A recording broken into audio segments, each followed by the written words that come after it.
topo sur les explorations génétiques dans les tubulopathies avec Dr Marguerite Ferraud, qui est généticienne à Georges Pompidou à Paris, qui s'occupe des tubulopathies, et Louis Le Breton, qui travaille à Bordeaux, en génétique également.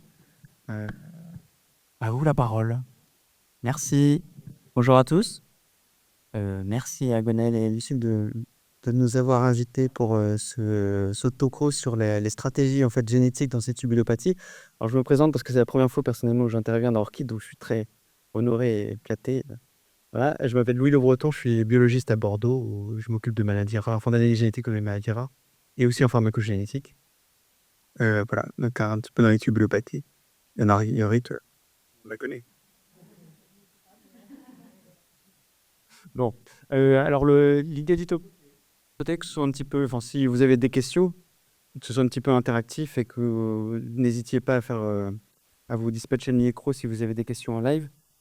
Voilà, parce que l'idée c'est de faire un point d'abord sur un peu la manière d'analyser les données génétiques en général sur les maladies rares, comment on fait et quel est le jargon un peu utilisé que vous croisez dans les comptes rendus, les RCP, etc. On discutera un petit peu donc de la classification et puis Marguerite aura un exemple bien fourni d'études d'une variation comme ça qu'on appelle de classe 3. Et ensuite, on approfondira un peu les différentes techniques, les différentes échelles de techniques génétiques qui peuvent être utilisées aujourd'hui pour voir voilà, la stratégie qui est la plus adaptée aujourd'hui dans le contexte des tubulopathies. Et puis, nous terminerons avec 2 cas cliniques, il me semble. Alors, d'abord, simplement, lorsqu'on effectue une demande d'analyse génétique en général, ça se passe souvent sur un tube de sang anticoagulé par EDTA. Et donc, sans aller évidemment dans le détail, au labo, eh bien, on extrait le plus souvent l'ADN, parfois l'ARN pour des analyses particulières.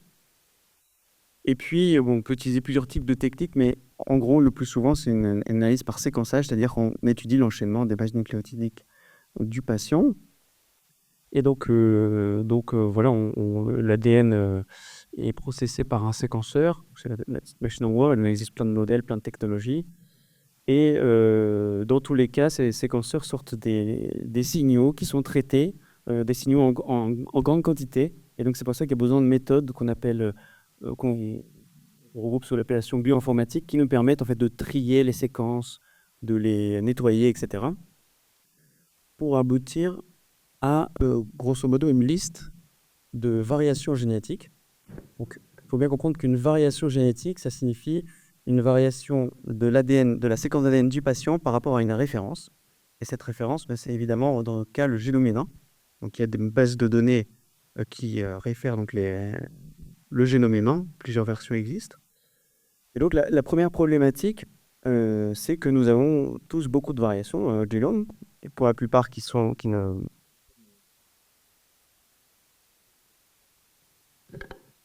Allô? Donc la plupart des variations importantes, heureusement, ne provoquent pas de maladie rare, mais bon, définissent nos traits physiques et comportementaux, etc.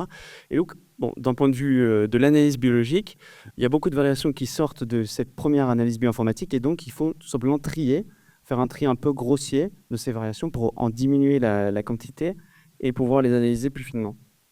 Donc un premier critère qui est utilisé, oui, c'est une stratégie un peu d'entonnoir, c'est-à-dire qu'on démarre avec beaucoup et on essaie d'avoir une petite liste à la fin qui va être vraiment analysée finement. Donc, un premier critère assez simple de filtre, c'est la fréquence dans les populations générales, parce qu'il existe de grandes études dans le monde de gens qui sont pas forcément malades, pour lesquels on a séquencé le génome ou parfois l'exome. Donc, ça permet en fait de définir les fréquences de beaucoup de variations dans différentes ethnies. Et donc, on peut filtrer et retirer en gros les variations qui sont à plus de 1%, parce qu'on part du postulat qu'une variation fréquente dans la population ne provoque pas de maladie rare. Il y a toujours des exceptions, mais on va dire que c'est ça le cas général. Après, bien sûr, on peut filtrer sur d'autres choses. Tout à gauche, ce sont les noms de gènes, en fait. Et bien sûr, si vous avez une demande spécifique, par exemple pour une tubulopathie bien précise, documentée, etc., en première intention, on regardera les gènes qui sont connus dans ces tubulopathies. Donc, ça permet aussi de réduire le nombre de variations. Bon, il y a d'autres critères. Et le but, comme je vous le disais, c'est d'aboutir à une shortlist. Donc là, par exemple, on est passé de 207 000, c'était une analyse de génome, à 6 variants pour ce filtre. Et après, le travail du biologiste ou du généticien va être d'aller vraiment analyser finement chacune de ces variations pour définir son imputabilité dans le phénotype, la maladie décrite par le prescripteur. Et on base cette analyse sur un faisceau d'arguments. Alors, je ne vais pas du tout vous détailler tous les arguments possibles, mais vous donner quelques éléments quand même. D'abord, est-ce que la variation a déjà été vue chez des patients atteints de la même maladie? Et donc, c'est une analyse BBO, des bases de données qui permettent d'aller chercher ça. Est-ce qu'il existe des tests fonctionnels qui ont analysé cette variation? Par exemple, si c'est un transporteur, est-ce que In vitro, on a montré, une équipe a montré que le transport était altéré chez la protéine lorsque la protéine était mutée. Est-ce qu'il existe une ségrégation familiale cohérente? Est-ce que des prédictions bioinformatiques peuvent donner des informations? Tout un tas d'arguments assez fins, et c'est ça qui fait que l'analyse prend un certain temps. Et donc là, c'est uniquement un tableau visuel qui a provocation inclus, mais c'est pour vous dire qu'il existe donc plein d'arguments, certains en faveur d'une pathogénicité, d'autres en faveur au contraire d'un côté plutôt bénin. Et ceci aboutit, en combinant les différents arguments, en 5 classes. Donc ça s'appelle la classification ACMG, c'est pour l'American College. Les classes 1 pour un variant bénin, classe 5 pour un variant pathogène, et puis la classe 3 qui est située au milieu, qui définit des variants de signification inconnue, c'est-à-dire pour lesquels on n'a pas assez d'arguments pour dire que ce soit bénin ou pathogène. Vous allez voir, dans certains cas, eh bien, on aura besoin de réaliser des analyses supplémentaires ou d'aller chercher chez des apparentés la variation. Deux exemples rapides de variation de classe 3, parce que finalement, quand c'est 4 ou 5, c'est bingo. Normalement, le diagnostic est posé. Alors, bon, si c'est récessif, il faut qu'il y ait 2 variations. Mais globalement, on n'a pas trop de doutes sur la causalité de la variation lorsque c'est 4 ou 5.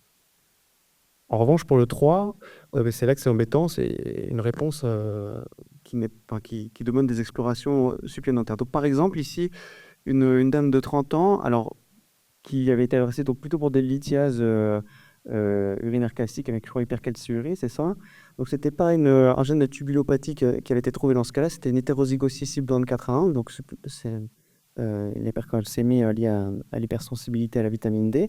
Donc, c'est une variation qui est rare dans la population générale, donc elle n'avait pas été filtrée, comme je vous l'ai dit au tout départ, mais qui n'est pas connue du tout dans la pathologie, et donc, et comme il n'y a pas eu d'analyse des apparentés, on n'a vraiment pas d'autres informations. Et donc, dans ce cas-là, par exemple, pour essayer de l'étudier, donc c'est en classe 3, pour essayer de l'étudier, on pourrait aller chercher chez d'autres apparentés en essayant de voir si ces apparentés ont d'hypercalciurie. Sachant que pour CYP24A1, c'est plutôt la forme récessive qui s'exprime de manière bruyante, mais il peut y avoir des signes à l'état hétérozygote. On pourrait aussi proposer un génome si le phénotype est convaincant, pour essayer de rechercher un deuxième événement qu'on n'aurait pas trouvé sur une analyse ciblée. On reviendra là-dessus. Voir une analyse fonctionnelle du gène. En deuxième exemple rapide, donc là il s'agissait plutôt d'une insuffisance rénale chronique et plutôt en stade terminal, en pré-greffe. Donc le but était d'exclure une hyperosalurie primitive ou un déficit en APRT pour éviter les récurrences. Donc il n'y avait pas trop d'informations biologiques spécifiques. Et là, c'était 2 variations de KCNJ1, donc Barter, qui sortaient. L'une, en fait les 2 étaient rares dans les populations générales. L'une était déjà connue chez des patients. Donc sa classification, celle du haut, était likely pathogenic, c'est la classe 4. Donc celle-ci est classée, sa causalité est établie. En revanche, la deuxième était uniquement rare, mais absolument jamais retrouvée. Alors dans ce cas-là, généralement on le rend au prescripteur. Alors pour cette patiente, c'était pas grave puisqu'elle est greffée, et comme c'est un Barter, ça ne change rien médicalement, mais c'est pour vous expliquer sur le plan vraiment génétique du diagnostic. Là, à ce stade, le Barter n'est pas du tout diagnostiqué d'un point de vue génétique. Bon. Et donc des explorations complémentaires qui seraient possibles, ce serait d'abord de voir si ces 2 variations sont en trans ou en cis. Alors, le Barter, donc KCNJ1, c'est récessif. Ça signifie que les 2 allèles doivent être touchés. Et pour bien comprendre qu'avec la plupart de nos analyses génétiques, nous ne sommes pas souvent en mesure de dire que les variations sont sur le même... On ne peut pas savoir si les variations sont sur le même allèle ou sur 2 allèles différents. Et donc pour ça, il faut aller chercher des parents ou réaliser d'autres types de techniques encore moins courantes dans les labos. Voilà, parce qu'effectivement, c'est la variation en 251 est située sur le même allèle que celle en 1956. Eh bien, ça invalide son côté causal, on va dire. Une autre manière de l'explorer, donc, ce serait d'étudier la compatibilité clinico-bio avec un partner, mais là, pour ce patient, c'est trop tard. Et puis, toujours l'histoire d'analyser les analyses fonctionnelles, donc c'est-à-dire, par exemple, in vitro, modéliser la protéine mutée avec la deuxième mutation pour voir si le canal est dysfonctionnel. Et ce que vous avez tout en bas, c'est ClinVar, c'est une base de données de variation. Et ça, c'est vraiment très important en génétique, les bases de données de variation pathogènes qui sont incrémentées au fur et à mesure et qui font que la connaissance évolue très vite. Et par exemple, si dans 1 an, 2 ans, on réanalyse ce dossier, qu'on regarde si la variation qui aujourd'hui n'est pas connue dans ClinVar, eh bien, peut-être que dans 2 ans, elle aura été décrite chez quelqu'un, chez un patient atteint. Donc il y a aussi en génétique, c'est un peu classique de réanalyser les données, et bien souvent, on fait des diagnostics en réanalysant juste les données existantes. Voilà. Et donc, je te laisse parler d'un exemple d'exploration de VUS par RNA-seq sur une marée. D'accord, merci Louis, c'était très clair là au début. Juste pour Vincent, mon papa et maman ne sont pas divorcés. On s'entend bien avec Laurent. Après, ce qui est paradoxal, c'est que c'est un clinicien et qu'il a plutôt une approche technique et de rendement, on va dire, en allant au Genome First. Et plutôt moi, on pourrait se dire que je suis plutôt généticienne, même si j'ai subi 1 an de physiologie chez Pascal Houillet. En tant qu'aidante, c'était très difficile pour apprendre les tubules. J'ai plutôt, en effet, une approche phénotype, mais comme on le verra à la fin du topo, sur l'intérêt du génome en dans les tubules, on vous montrera que pour le moment, l'avenir du panel est toujours présente pour des raisons financières déjà, parce que même la PHP ou d'autres structures, en tout cas financièrement, le génome, on s'y retrouve pour le moment pas encore. Voilà. Enfin, on verra après. Donc là, je vais vous montrer un exemple d'un VUS par RNA-seq sur urine. Donc, ce qui se passe, c'est qu'on a tous 3 milliards de paires de bases, 20 000 gènes qui codent pour des protéines. C'est-à-dire qu'on a des gènes qui codent pour des ARN et ça s'arrête au stade ARN. Et on a des gènes qui codent pour des protéines. Donc, on a 20 000 gènes à ce jour décrits dans la littérature qui aboutissent à une protéine. Donc, ça peut être une enzyme, un transporteur transmembranaire. Mais bien sûr, l'espèce humaine ne se réduit pas à 20 000 programmes. Donc, tous les gènes, quasiment 99%, sont soumis à l'épissage alternatif, ce qui veut dire qu'à partir d'une même séquence, on peut produire une multitude de protéines différentes. Donc, quand on s'intéresse à une mutation, là, il y a 2 questions. C'est savoir, désolé, je dis mutation, même si c'est un gros mot en génétique, mais moi, je continue de le dire parce que c'est assez clair pour tout le monde, je pense. Une variation... Donc, la question est de savoir si cette variation va avoir un impact dans l'isoforme d'ARN, donc dans le tissu en question. Donc, nous, on travaille évidemment sur le rein. Donc, comment on fait pour avoir du rein quand on a une variation intronique et on veut voir si elle va impacter l'expression de la protéine? Parce que donc, la question, c'est comment on accède à du tissu rénal. On ne va bien sûr pas faire une biopsie rénale aux enfants ou aux adultes, c'est beaucoup trop invasif. Donc, on va utiliser les cellules urinaires de patients. Il y a 95% de leucocytes et on a 5% d'urèque, donc de tissu de cellules rénales, en fait, dans un culot urinaire. C'est la desquamation naturelle, en fait, qui est d'ailleurs plus importante chez les patients. Ça a été prélié avec tubulopathie. Et donc, on va regarder l'ARN du gène d'intérêt sur ces urines, tout simplement en NGS avec le panel. Donc là, je vais vous montrer un cas. On a commencé à le faire puisque les génomes fournissent des quantités de variations introniques qu'on ne sait pas analyser. On ne peut pas développer le génome et en parallèle dire aux généticiens vous rendez toujours des VSI. C'est pas possible, en fait. C'est vraiment le tournant de ces prochaines années, c'est que notre travail en tant que généticien, c'est de vous dire si oui ou non c'est pathogène.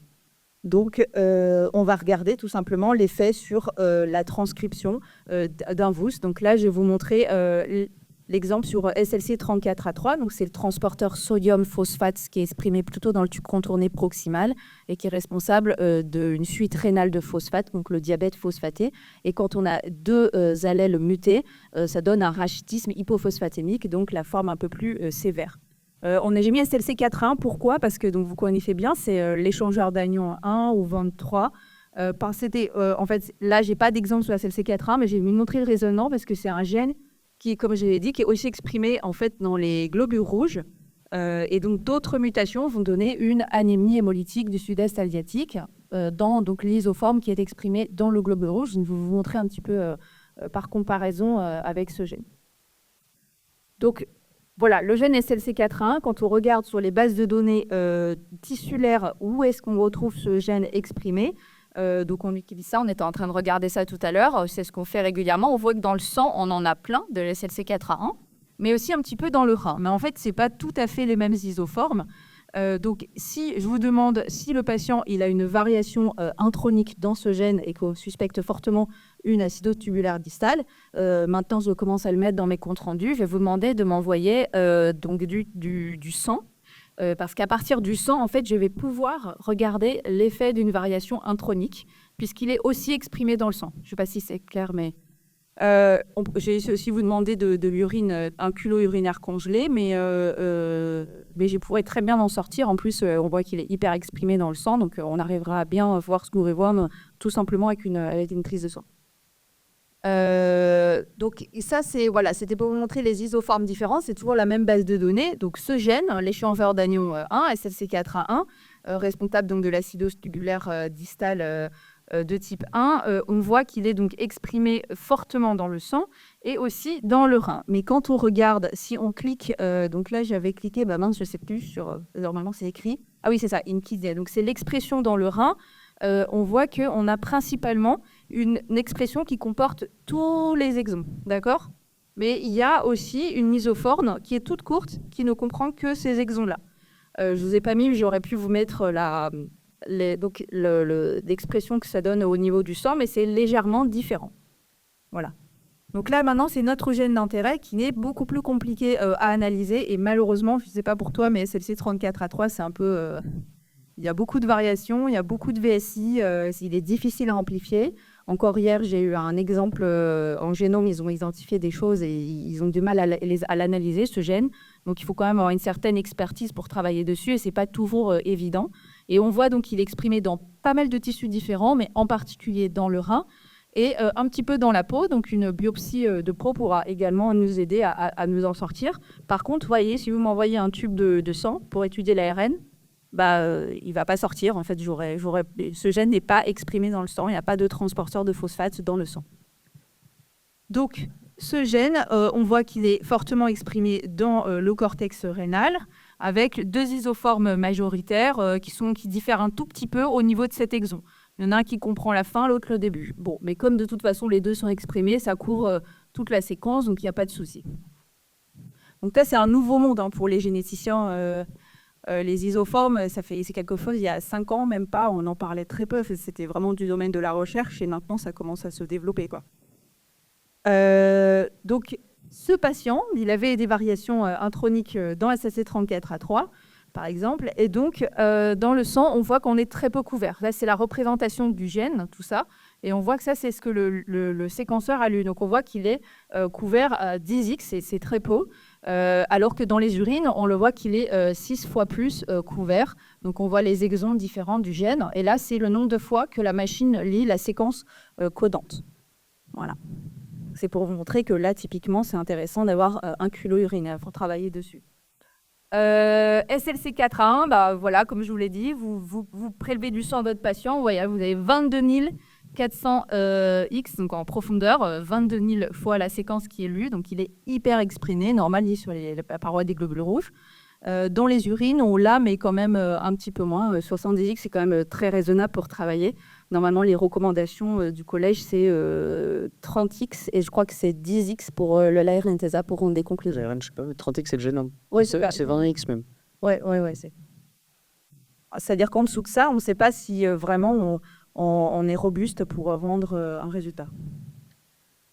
Donc ce cas-là, c'était un patient qui a donc une petite fille de 1 an et demi qui a une acidose métabolique profonde à 7,5 millimoles par litre pour le Lébicar, une hypokaliémie à 2,5, une néphrocalcinose, donc elle a un tableau qui évoque une acidose tubulaire distale, et on avait une variation intronique donc dans le gène ATP6V0A4, donc la pompe à protons qui est exprimée dans le canal collecteur. Donc la variation, elle est située en -12.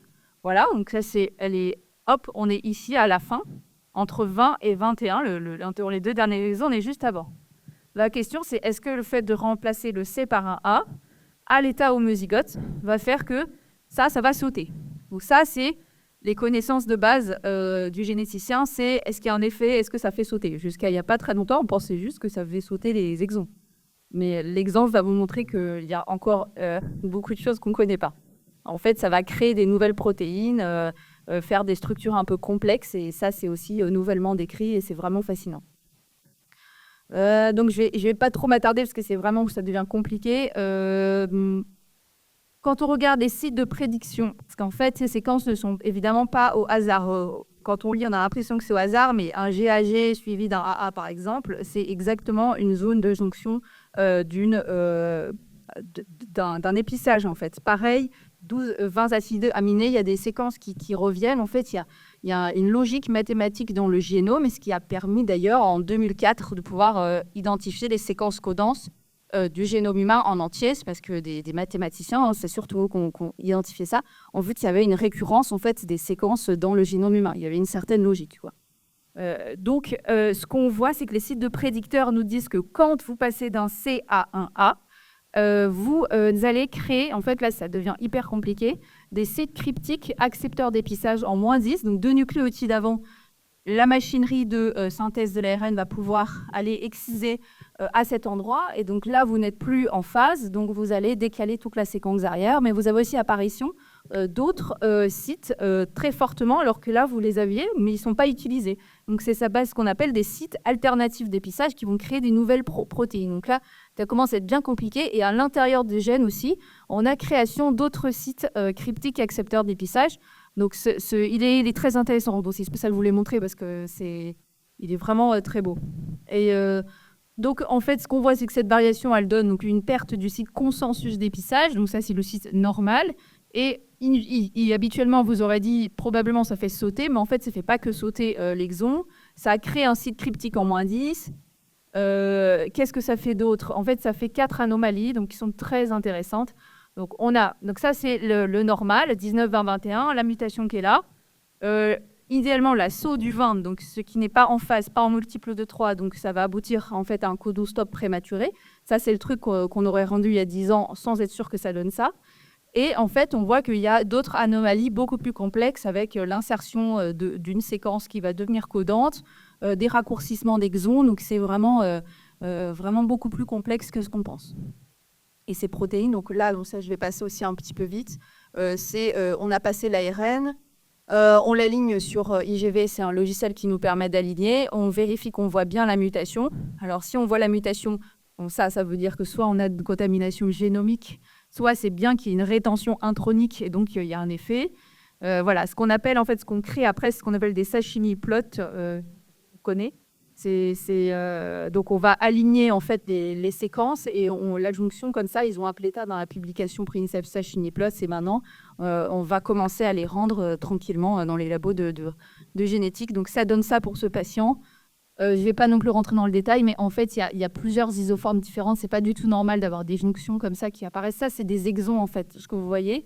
Et les fils, c'est-à-dire que c'est une fonction anormale entre cette zone-là, pas cette zone-là et cette zone-là. Donc, quand on commence à en avoir plusieurs des différentes qui commencent n'importe où, c'est que la mutation, elle a un impact, et avec plusieurs anomalies distinctes. Voilà, donc ça, c'est un exemple de cette patiente. Donc voilà, on attend les parents pour confirmer, pour montrer que chaque parent est hétérozygote, et qu'on voit là, donc chaque parent en fait a l'allèle normale, donc on devra voir en plus de ça la jonction physiologique que nous ne voyons plus du tout chez cette patiente. Ouais, je ne vais pas rentrer, c'est un petit peu compliqué quand même. Donc comment est-ce qu'on confirme des données de RNA-seq? Donc, si on a un seul événement, par exemple un saut d'exon qui va donner un stop, on a une diminution simple de l'ARN messager qui va être dégradé, donc une baisse d'intensité ou de bande. Donc, on peut faire un séquençage simple de la bande après migration. Si on a un seul événement, donc on a un saut d'exon simple, qui soit homozygote ou hétérozygote, on peut avoir un raccourcissement de l'ARN, une bande plus courte. Et si on a plus de 3 événements, comme c'est le cas ici, on a un saut d'exon simple, une inclusion pseudo-exon, un épissage alternatif avec une nouvelle protéine qui apparaît. Donc là, ça va devenir un peu compliqué parce que vous allez avoir plusieurs pics qui se succèdent et donc c'est complètement illisible. Donc la solution, c'est de faire la digital PCR, mais ça, c'est vraiment de la recherche, mais c'est très, très intéressant. Pourquoi c'est intéressant? Parce que on sait bien que les patients, ils n'ont pas tous, pour les mêmes gènes mutés, ils n'ont pas tous le même phénotype. Le truc très à la mode, c'est les gènes modificateurs. On va se dire que d'autres protéines prennent le relais pour aller compenser, comme toujours le corps humain, il compense. Par exemple, s'il y a une acidose, il va y avoir une réabsorption de l'ICAR plus importante. Et donc, des polymorphismes vont faire que certains patients sont plus sévères que d'autres. Mais il y a aussi toute cette partie moléculaire qui fait qu'une mutation, en fait, elle va faire des isoformes avec... en fait, elle va faire des phénotypes intermédiaires, quoi, tout simplement. Ouais. Je te passe sur... Pourquoi c'est suivi? Alors, parce que c'est un peu marque en physiologie, je l'aurais présenté. Et ils m'ont dit, mais c'est pas du tout un sashimi, c'est un sushi. Mais c'est pas moi qui ai décidé ça, c'est la personne. Oui, c'est visuel. Il a dit qu'il a ressemblé à un sashimi. De saumon. Mais il le te pas. C'était pas d'abord. Avec du riz orange. Bon, c'est vraiment très beau ce que tu as présenté. Là. Ça montre bien, parce qu'évidemment, je pense que c'est pas facile à suivre, c'est très spécialisé, que en fait, l'expertise se déplace. Avant, l'expertise était plutôt orientée sur le séquençage, puisqu'on avait du mal à séquencer de larges régions, on va en parler là, juste là. Maintenant, ça devient de plus en plus banal, même s'il y a encore des problèmes d'accès aux tests génétiques dans certains cas. Maintenant, l'expertise, elle se base sur l'analyse ensuite donc de l'ARN, mais aussi d'autres types de tests fonctionnels, et on voit bien que c'est extrêmement fin. Et aujourd'hui, ça va être des discussions dans le plan Madira, de savoir comment aider les biologistes comment les financer en fait pour ça. Donc, pour revenir sur la partie séquençage, comme vous le savez, aujourd'hui, il y a plusieurs échelles en fait d'analyse par séquençage. Donc, avant, la technologie précédente le NGS, c'était ce qu'on appelait encore le séquençage Sanger, donc qui était très ciblé, qui permettait de séquencer plutôt exon à exon, et difficilement plusieurs gènes simultanément. Et donc, le NGS a permis ça. Et donc, les gens ont développé ce qu'on appelle des panels, c'est-à-dire des ensembles de gènes de plus en plus gros. Et puis finalement, comme les capacités de séquençage ont augmenté, les prix diminué, on a pu faire tous les exons, puis tout le génome. Donc, aujourd'hui, il y a beaucoup de panels, beaucoup de labos hospitaliers réalisent des panels ciblés en tout genre, et donc certains pour les tubulopathies. Les labos proposent de plus en plus, ça fait un certain nombre d'années, des exomes, donc qui sont déjà des analyses quand même un petit peu plus lourdes en termes de capacité de séquençage, donc en termes de matériel, de prix, etc. Et puis la partie génome, alors j'ai un petit affichage, voilà. Et la partie génome, aujourd'hui en France, est gérée par le plan France Métis Génomique 2025, qui devrait être renouvelé cette année, et avec les 2 laboratoires à Lyon et à Oragène et à Paris Sequoia. Donc pour la partie ciblée et exome, finalement, il existe des catalogues qui permettent de retrouver les labos qui s'occupent de telle ou telle maladie. Donc ça, vous le retrouvez par exemple sur le site de la filière, parce que ça, c'est pas mal fait, en fonction de du type de néphropathie. Et puis plus généralement sur Orphanet pour tout type de maladie.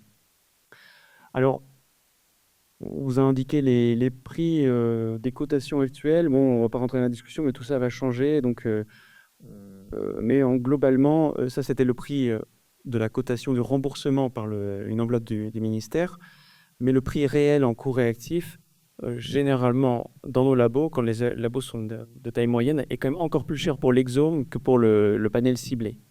Ce qui explique qu'il y a quand même aujourd'hui encore plus d'offres quantitatives en termes de panels ciblés à l'échelle globale, nationale, que d'exome. Et encore plus que de génome, parce qu'en génome, il y a la problématique des interprétateurs et du délai de rendu. Donc finalement, la question de savoir si on fait du ciblé, ça va être la question, est-ce qu'on fait plutôt dans un panel ou directement un génome, elle est aussi en partie tranchée par les moyens actuels. Et là, on vous a affiché une capture d'écran de la préindication des néphropathies chroniques pour le plan France Médecine Génomique, qui stipule bien que lorsque l'indication est claire, donc par exemple, il y a une suspicion assez orientée de tubulopathie, eh bien, il est plutôt indiqué de réaliser un panel de gènes ciblés et, en cas de résultat négatif seulement, de s'orienter vers une RCP pour voir si le dossier est pertinent pour réaliser un génome. Alors, on va voir qu'il y a plusieurs arguments quand même assez rationnels pour appuyer cette stratégie au-delà de la disponibilité des moyens. C'est la question du rendement qu'on va aborder après. Voilà, c'est ça, c'est le rendement. Juste avant, on a mis une diapo qui est visuelle aussi, hein, qui montrait juste l'ensemble des gènes d'un panel de référence dans les tubulopathies, mais aussi d'autres maladies proches. C'était juste pour dire que tous les modes de transmission existent. Je ne sais pas si vous êtes à l'aise avec ça, mais vous avez des modes de transmission soit dominants, soit récessifs, soit liés à l'X. Et donc, les schémas familiaux ne sont pas les mêmes. Une maladie récessive s'observe dans une famille généralement plutôt sur une seule génération, sauf en cas de consanguinité. Et une maladie dominante se transmet normalement à toutes les générations. C'est un rappel un peu basique. Cette diapo, on ne va pas s'appesantir puisque finalement, le détail a heureusement été explicité précédemment. Et donc, un des aspects en fait importants de l'évaluation d'une stratégie génétique est de savoir si le rendement, c'est-à-dire le taux positif, est important ou pas dans telle ou telle indication. Et donc là, on a remis les données de Paris en haut et Bordeaux en bas. Alors, les données parisiennes sont bien distinguées entre adultes et enfants. D'un point de vue juste général, je vais te laisser commenter peut-être après Marguerite en détail si tu veux. En tout cas, d'un point de vue général, le rendement chez les enfants est toujours un peu plus élevé pour les maladies génétiques que chez les adultes, ce qui est logique. 60% pour les enfants, toutes pathologies confondues. Et on est à peu près à 30% chez l'adulte. Donc ça fait un global à peu près autour de 50, puisqu'il y a un peu plus d'adultes que certains phénotypes sont diagnostiqués quand même plus tard. Voilà. Globalement, c'est bon par rapport à d'autres maladies. C'est très très bon. Voilà. Ce sont des rendements très élevés. Ça signifie déjà que l'approche très ciblée n'est pas mauvaise en soi. Voilà. Et l'émission, le même. Oui, c'est à peu près similaire. Je veux pas... Bon, alors après, c'est mélangé adulte-enfant, donc je ne vais pas commenter. En revanche, le génome peut quand même être pertinent, notamment si on se situe dans un type de pathologie pour lesquelles il y a régulièrement de nouveaux gènes. Alors là, Marguerite va détailler ces 4 gènes mentionnés qui peuvent avoir un lien avec des maladies rénales, mais là, je crois que les néphropathies, en tout cas les tubulopathies, ne sont pas le cadre dans lequel on découvre le plus souvent des gènes. Par exemple, on trouve du neurodéveloppement, des nouveaux gènes, c'est quasiment tous les jours, toutes les semaines en tout cas, qu'on retrouve de nouveaux gènes. Donc là, clairement, pour ces maladies de neurodéveloppement, le génome ou l'exome à minima est la stratégie incontournable en génétique. Tubulopathie, c'est moins évident parce que, en tout cas, du point de vue des nouveaux gènes, tout n'est pas. La plupart des gènes ont été découverts, sans doute. En tout cas, des gènes forts. Tu es d'accord avec ça? Oui. Et puis l'autre question importante, c'est est-ce que pour l'avantage du génome par rapport au ciblé, c'est est-ce qu'on peut retrouver des variations en dehors des exomes, puisque dans ces approches ciblées panel ou exome, on analyse que les exomes ou les parties introniques assez proches, alors que le génome permet d'avoir tout le gène et parfois il peut y avoir donc des variations dans les introns qui sont souvent difficiles à étudier.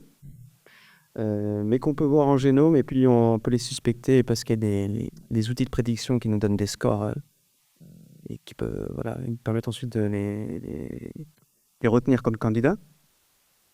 Voilà, ce sont ces 2 aspects qui font que le génome peut être intéressant en deuxième ligne en fait. Et donc pour les gènes décrits. Juste rapidement pour vous montrer l'intérêt du génome, ça a permis d'identifier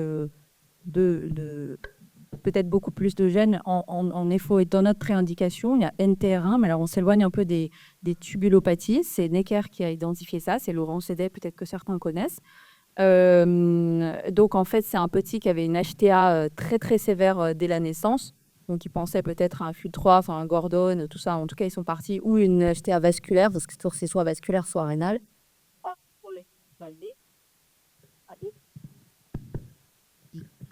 ils sont partis, merci, sur le génome d'emblée.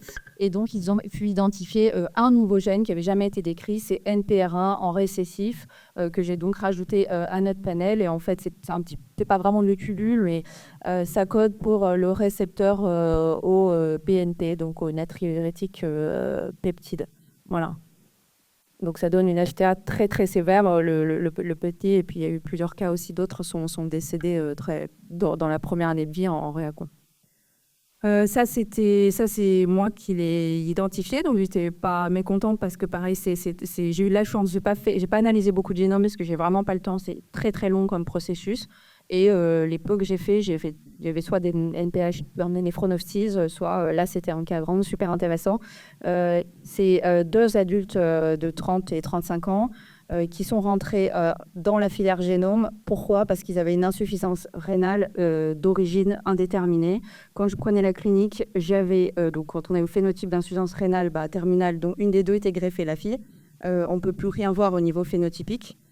Et en fait, quand je reprenais les données cliniques, ce qui m'a interpellée, c'est que les deux avaient une histoire de constipation chronique avec dans l'enfance des biopsies pour suspecter un Hirschsprung, dont la fille, elle avait été opérée de ses dents de sagesse et elle avait fait un volvulus du grêle avec résection grélique, tellement elle avait une constipation très très sévère. Et donc tout simplement, je me suis dit qu'est-ce qui pour revoir, et l'insuffisance rénale, il y avait une notion de reflux vésico-urétéral forçant. Donc en voyant tout ça, je suis partie sur du système nerveux parasympathique et tout ce qui l'entoure. Ça me semblait peut-être le point commun, mais vraiment j'étais complètement à l'aveugle là-dessus. Et en fait, il y avait MYH11 qui est sorti, donc qui code pour la myosine lourde, qui aurait pu, pour des spécialistes, être d'emblée exclu parce que c'est une pathologie très sévère avec un décès dans la première année de vie. Moi, n'y connaissant rien en myosine et tout ça, je suis partie là-dessus et je me suis dit, c'est intéressant, ils ont chacun une délétio. Et en face, un faux sens. Et en fait, on a fait avec Jean-Madeleine de Saint-Agathe qui travaille aussi à Sequoia, qui est assez bon en modélisation pour les protéines. Et puis aussi, on a fait de la NAPAT, j'ai récupéré le côlon, des pièces que j'ai pu récupérer chez les 2 patients pour voir si ça pouvait être la bonne piste. Et en l'occurrence, c'était la bonne piste. Donc, c'est le fait, en fait, qu'ils aient en fait, c'est un effet dominant négatif. En gros, comme ils ont une délétion, il y a un des 2 allèles qui ne s'exprime pas, mais l'autre, elle s'exprime, mais il lui manque juste un acide aminé glutamate. Donc, en fait, la MYH11, qui est comme beaucoup de protéines en hétéro ou homodimère, n'est constituée que de cette petite protéine raccourcie qui va donc pas donner un phénotype létal dans la première année de vie, comme c'est toujours décrit. Mais en fait, on va avoir des patients qui arrivent dans la filière maladie rénale avec une histoire de constipation un peu étrange dont personne n'avait forcément fait le lien. Et voilà, donc ça, c'est une belle histoire et c'est grâce au génome qu'on a pu identifier ça. Voilà, c'était juste les biopsies, c'est pas du tout mon domaine, mais c'est la NAPAS qui m'a bien confirmé qu'il y avait une désorganisation de la musculaire interne. Voilà. Ça, c'est pas moi, hein, c'est l'équipe de Schlingmann et Rosa avait participé. C'est un nouveau syndrome apparenté au Gitelman, donc c'est KCNJ16. Ça donne tout comme le Gitelman. La seule petite différence, c'est que l'équilibre acide-base, c'est pas aussi facile et aussi clair qu'avec l'alcalose métabolique qu'on voit typiquement dans le Gitelman. On a des patients qui sont parfois alcalosiques, parfois acidosiques. Je vais vous expliquer pourquoi, c'est assez simple. En fait, KCNJ16, c'est un canal potassique. Comme tous les canaux potassiques, donc ça c'est la souris. Voilà, les patients, ils ont une hypocalémie qui est quand même un peu plus profonde que chez les Gitelman. Enfin, de mon expérience, ma petite expérience, ils ont rarement quand même 1,8, 1,2, voilà, ils ont plus de 2,5, 3. Les bicards qui sont très variables, on a à peu près normal, un peu bas, et surtout une surdité chez tous les patients. Et en fait, KCNJ16 est un canal comme tous les canaux potassiques qui fonctionne en hétérodimère ou en homodimère. Et lui, il a sa particularité, c'est qu'il peut s'associer au KIR4-2, donc à KCNJ15, au niveau du tube contourné proximal, ce qui est responsable en fait de l'altération de la production de nylon-ammonium, ce qui explique en fait le phénotype qui n'est pas si tranché au niveau acidose et alcalose. Donc voilà, c'est tout simplement la physiologie. Quand on sait comment est-ce qu'il fonctionne ce KCSJ16, on sait que c'est pour cette raison, au niveau du contourné proximal, qu'on observe ce phénotype acide-base un petit peu différent du Gitelman. Ça, c'était la même. Non, mais et ça, alors c'est un nouveau gène, je ne connais pas vraiment, je ne vais pas vous expliquer la physiopathe parce que je n'ai pas eu le temps de regarder tout ça, mais je l'ai rajouté au panel. Et puis la voie mTOR, c'est ce genre de carrefour de voie métabolique qu'on voit dans tous les publics d'onco, tout ça, je ne connais pas bien. Donc c'est une nouvelle tubulopathie qui donne aussi une cardiomyopathie. Donc en fait, ils ont regardé sur une grosse cohorte de patients avec hypomagnésémie, ils ont identifié RACGD, voilà, qui appartient à la voie mTOR. Donc pour le moment, on n'a pas fait de diagnostic, mais c'est assez aussi, ça ressemble fortement à un Gitelman, avec en plus des patients qui ont une cardiomyopathie. Voilà. Voilà, donc ça, si tu veux dire, on a demandé les chiffres Genovax. C'est ça, mais c'était les chiffres. En fait, on a demandé à Pierre Blanc chez Sequoia, donc un des deux labos du plan France Physiognomique, une petite rétrospective des cas positifs de la préindication orchide en général, sans se restreindre à une néphropathie particulière. Et donc, voici les gènes. Donc, à gauche, les classes 4-5. Donc, les diagnostics, alors on peut pas dire, il y a peut-être certaines hétérozygosies simples qui traînent, mais en gros, le message, c'est qu'il y a peu de gènes, là, quand on regarde, liés aux tubulopathie, dont les zéros. Mais moi, je manie l'euphémisme, c'est pour ça que... Mais oui, effectivement, Et donc, moi, personnellement, j'interprète à Oragène et je n'ai pas eu une seule tubulopathie à interpréter pour le moment. Donc, c'est que c'est pour l'instant pas courant, en tout cas dans les faits. Et puis à droite, ce sont les classes 3, mais c'est la même conclusion, il n'y a pas de gène de tubulopathie. Donc ça veut dire qu'actuellement, au génome, les tubulopathies ne l'ont pas trop jusqu'au génome aujourd'hui. Bon, après, est-ce que c'est bien ou pas bien? Je pense que la plupart sont diagnostiqués et des suspicions claires, je pense que c'est l'explication principale. Bon, alors, vous avez demandé de faire un peu un arbre stratégique. Bon, vous avez compris, c'est assez simple. En fait, on ne change pas grand-chose à ce que vous connaissez pour les prescripteurs, hein. Comme le génome, aujourd'hui, ne peut pas être une solution de première intention dans ce contexte, eh bien, il suffit de prescrire l'analyse génétique rapide. Donc, le plus souvent, ce sont des panels, plutôt des exomes. Mais il existe quelques labos, des gros labos, hein, qui s'organisent maintenant en exomes et qui font toutes leurs analyses ensuite, leur panel in silico. Mais ça, c'est une histoire de cuisine de labo. Donc, finalement, ce que vous demanderez toujours aux spécialistes, donc il n'y en a pas tant que ça, hein, pour les tubulopathies en France. D'ailleurs, on doit être 4-5 labos pour faire ça. Ouais. Et Lyon, ça fait au moins 3. Il y a quand même... Quand alors, je ne sais pas s'il a arrêté, Olivier. Mais quand...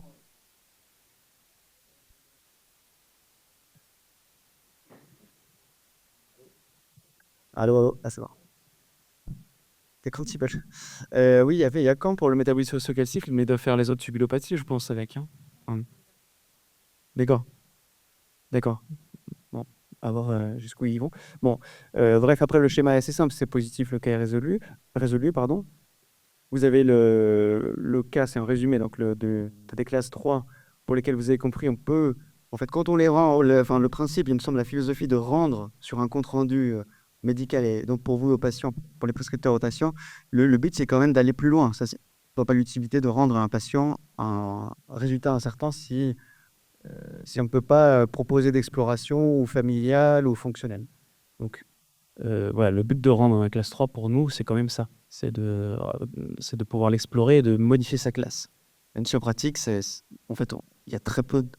C'est long et il n'y a pas tant de cas que ça aujourd'hui, en tout cas pour ma part, toutes pathologies confondues pour lesquelles on reclasse les variants. Ça arrive de temps en temps, mais c'est quand même compliqué pour les labos et pour les prescripteurs. Si c'est négatif, eh bien là, c'est le circuit qui est décrit dans le plan France Multigénomique. On réévalue le cas, donc le prescripteur, ou alors via une RCP les RCP ORCID dans ce cas-là, pour savoir si le dossier est pertinent ou non. Et là, bon, il peut y avoir plein de discussions. Alors, il y a plusieurs, effectivement, là on revient à nous sur comment dire le laxisme entre de la tertinence ou pas. C'est-à-dire, laxisme, c'est humoristique, bien sûr, hein. Est-ce qu'on est plus permissif, la permissivité, voyez, je fais un néologisme. Est-ce qu'on est plus permissif pour aller rapidement au génome ou non? Et c'est vrai que c'est toujours un peu le compromis dans ces RCP, où certains disent qu'il faut beaucoup d'éléments et que les prescripteurs doivent revenir avec plus d'éléments, etc. Ce qui, à mon avis, est parfois décourageant. Enfin, j'imagine, hein, pour les prescripteurs. Euh, mais bon, d'un autre côté, il ne faut pas non plus envoyer de dossiers trop peu documentés en génome. Donc, voilà, c'est l'art des RCP. Et ensuite, le génome peut aussi rendre un variant de classe 3, malheureusement. Et si c'est un variant intronique de classe 3, en fait, en pratique, ce chemin-là fait que pour les indications en néphro, on n'a pas tant de positifs que ça, puisque la plupart des positifs passés sont écrémés avant. Donc, c'est assez frustrant parfois de dire ces génomes.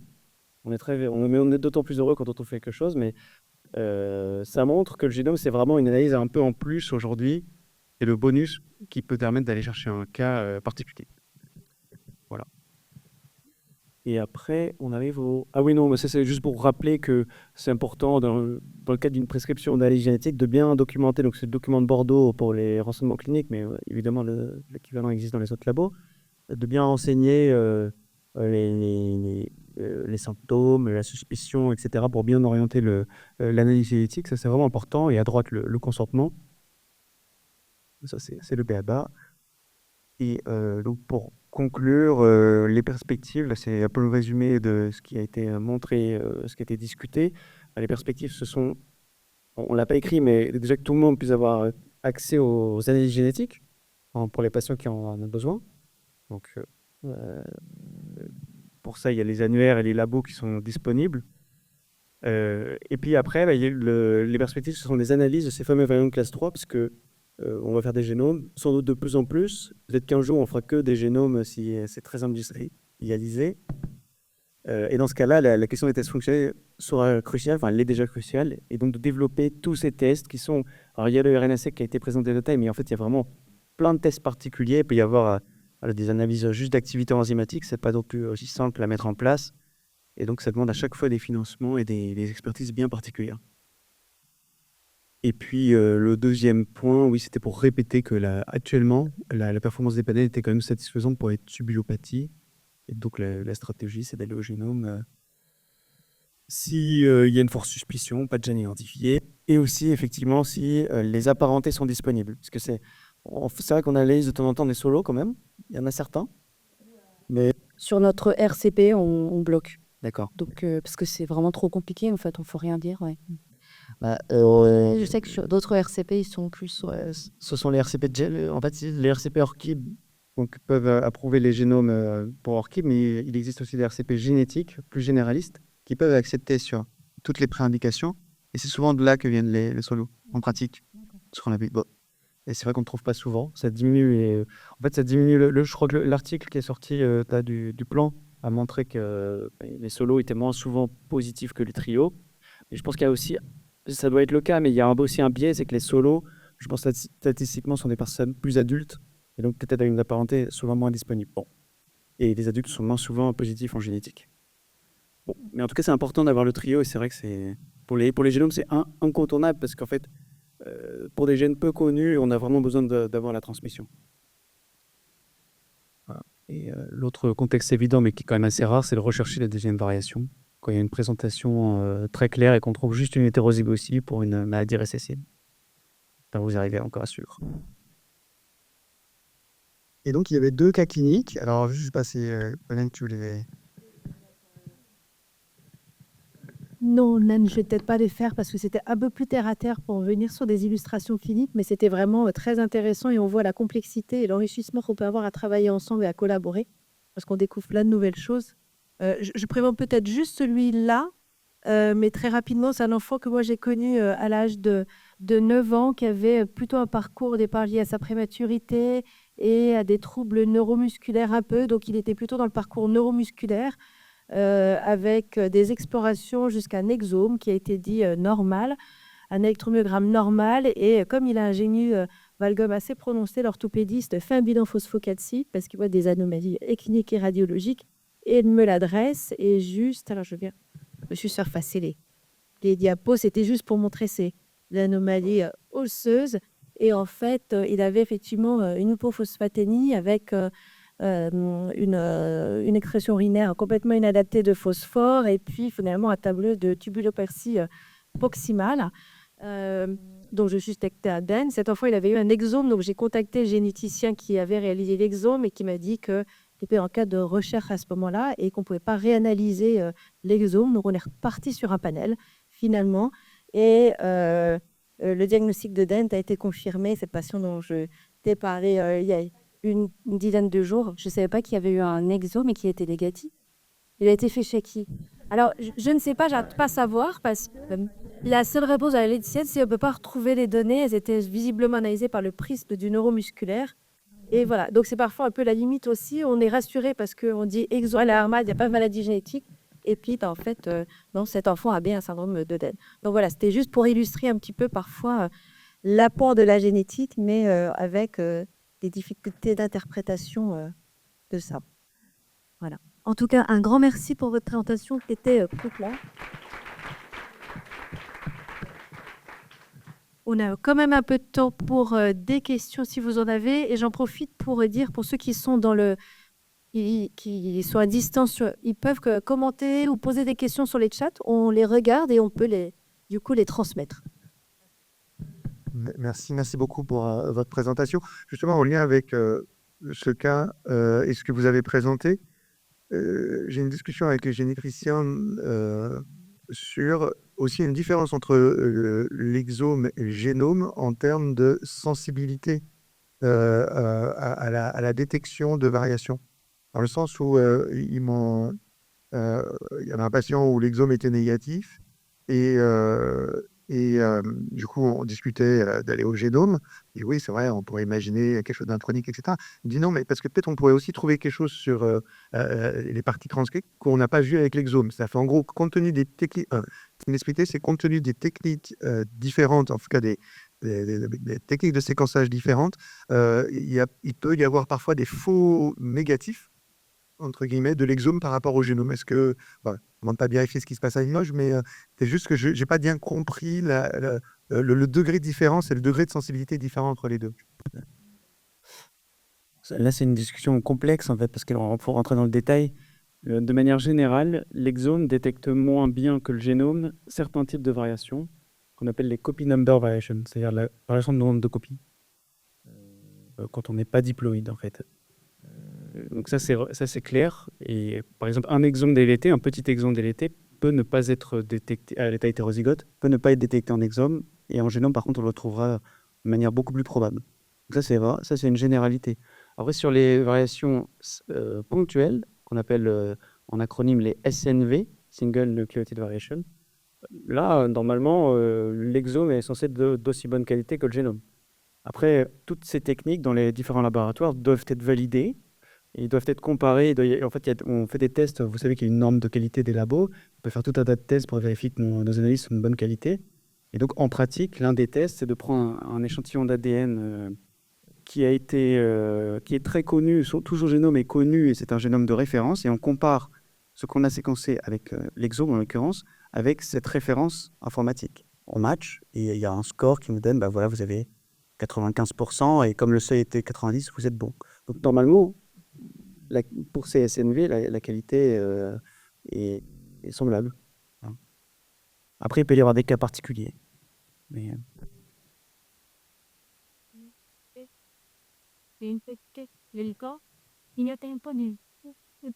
pour les renseignements fournis, est-ce que ça contenait que vous avez une fiche pathologique qui est commune à tous les laboratoires? Donc, oui, là, c'est plus...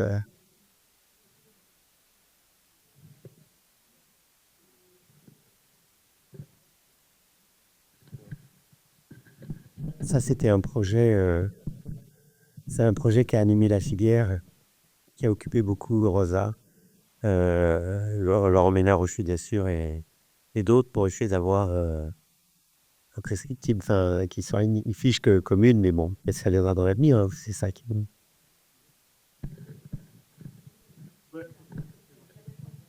Oui, non, mais tout à fait, c'était parce qu'il y a eu ces plateformes qui ont été mises en place, puis pour des raisons multiples et variées, qu'est-ce que tout le monde a expliqué, et en particulier, la question qui se posera, c'est est-ce que ça pourra passer par Mamara? Est-ce qu'à un moment, il y aura sur Bambara, avec le cartouche génomique, est-ce qu'il y aura et les liens qui puissent exister entre Bambara et les plateformes, et il puisse y avoir une fiche de prescription qui soit commune.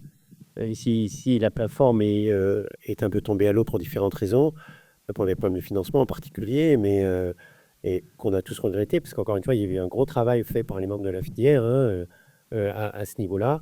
Mais je pense qu'il y avait aussi une volonté un peu globale de dire ben non, ça ne peut pas être Zinvolante et Orchid, ça va être transfilière, et donc Bambara à sa place.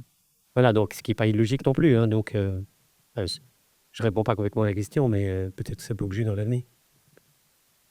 Et moi, si je peux profiter, j'avais une question, c'est est-ce que parmi ces VUS ou ces BSI, est-ce que le recul qu'on a sur les bases de données nous permet de dire à quelle vitesse ces VUS changent-ils de classement?